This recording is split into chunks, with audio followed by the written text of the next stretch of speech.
हो दिलवा के बतिया बताई कोई से सखी हो दिलवा के बतिया बताई कोई से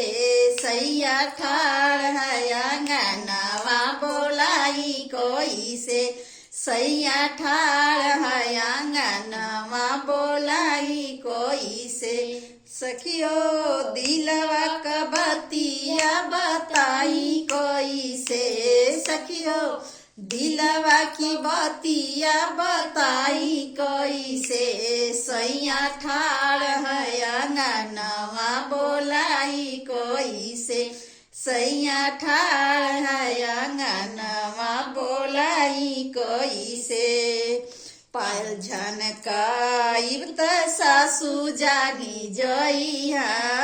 पायल झनकाइब त सासू जानी जइहा ओ दूसरा उपाया लगाई कैसे सखियो दूसरा उपाया लगाई कैसे सैया ठाड़ बाया अंगनवा बोलाई कैसे सैया ठाड़ बाया अंगनवा बोलाई कैसे सखियो दिलवा की बतिया बताई कैसे सखियो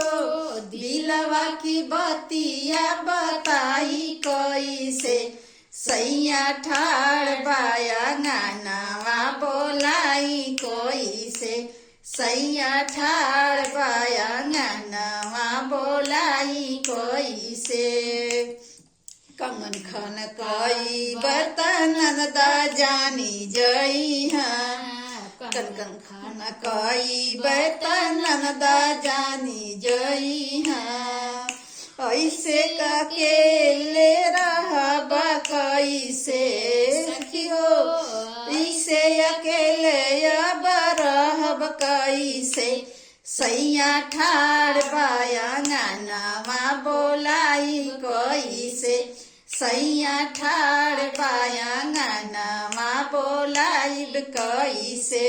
सखी हो दिलवा की बतिया बताई कैसे सखी हो दिलवा की बतिया बताई कैसे सैया ठाड़ बाया अंगनवा बोलाई कैसे सैया ठाड़ बाया अंगनवा बोलाई कैसे